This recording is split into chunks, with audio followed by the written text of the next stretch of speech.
بسم اللہ الرحمن الرحیم۔ شروع اللہ کے نام سے جو بڑا مہربان اور نہایت رحم کرنے والا ہے۔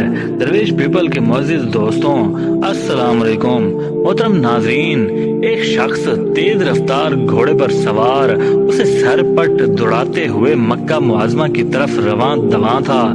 بال گرد و غبار سے اٹے ہوئے تھے، آنکھیں اداس تھیں، چہرے پر پریشانی کے آثار تھے۔ ایسا لگتا تھا کہ اسے کسی قافلے کی تلاش ہے اور وہ جلد از جلد اپنی منزل تک پہنچنا چاہتا ہے۔ ادھر ادھر نظریں دوڑاتے ہوئے چلا جا رہا تھا کہ چند راہگیر نظر آئے۔ ان سے پوچھا، کسی نے بتایا کہ اس طرف لوگوں کے ایک قافلے کو جاتے ہوئے دیکھا گیا۔ یہ سن کر اس نے وہ راہ لی۔ گرد و غبار کے بادل اڑاتا وہ تیز رفتار گھوڑے پر چلا جا رہا تھا کہ دور سے کچھ ہیولے مدھم شکلیں نظر آئیں۔ قریب ہونے پر معلوم ہوا کہ یہ تو وہی قافلہ ہے جس کی تلاش میں وہ میلوں کا سفر کر کے آ رہا ہے۔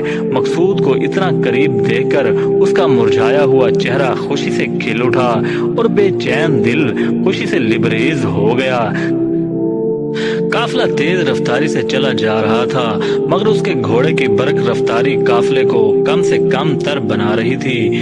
یہاں تک وہ مسافروں کے سروں تک پہنچ گیا۔ مطلوبہ شخص کو سامنے پا کر اس نے اسے مخاطب کیا اور پوچھا، کیا مشہور دلال احمد بن طبیب سے آپ نے کپڑا خریدا تھا؟ وہ شخص بولا، جی ہاں۔ دراصل بات یہ ہے کہ جب میرے دلال نے کپڑا بیچ کر پیسے مجھے دیے تو میں نے پوچھا کہ کپڑا کسے بیچا ہے؟ اس نے بتایا کہ ایک مسافر کو۔ میں نے پوچھا کہ کیا اسے کپڑے کا عیب بتا دیا تھا؟ تو احمد نے کہا کہ وہ تو مجھے یاد ہی نہیں رہا۔ یہ سن کر مجھے بے حد پریشانی ہوئی۔ میں نے اسے برا بھلا کہا۔ احمد کا کہنا تھا کہ اب میں کیا کر سکتا ہوں، جو کچھ ہوا اسے بھول جائیے، آئندہ احتیاط کروں گا۔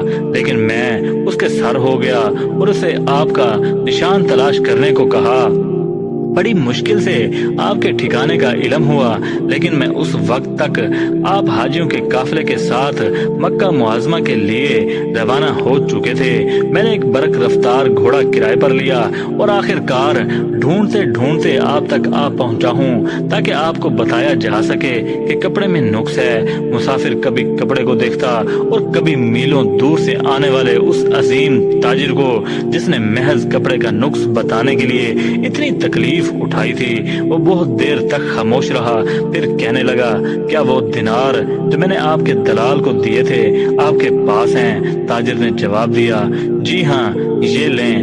مسافر نے وہ دینار لیے اور دور پھینک دیے اور دوسرے دینار نکال کر دیے۔ عظیم تاجر نے حیرت کے لہجے میں پوچھا، وہ دینار آپ نے کیوں پھینک دیے؟ مسافر نے جواب دیا کہ وہ کھوٹے تھے۔ میں غیر مسلم ہوں، لیکن آپ کی راست گوئی اور دیانت داری دیکھ کر میرے ضمیر نے مجھے اجازت نہ دی کہ میں آپ کے ساتھ دھوکہ اور فریب کروں، جبکہ آپ نے صرف کپڑوں کا نقص بتانے کے لیے اتنی مشقت اٹھائی۔ محترم ناظرین، اس عظیم تاجر کا نام خریف رحمت اللہ علیہ تھا۔ ان کے بیٹے ابن خریف کی زبانی ان کی ایمانداری کا یہ واقعہ تاریخ کے اوراق کی زینت بنا۔ یہ ایمان افروز اور سبق آموز واقعہ نہ صرف دکانداروں بلکہ ہر مسلمان کے لیے اپنے اندر کئی اخلاقی پہلو سموئے ہوئے ہے۔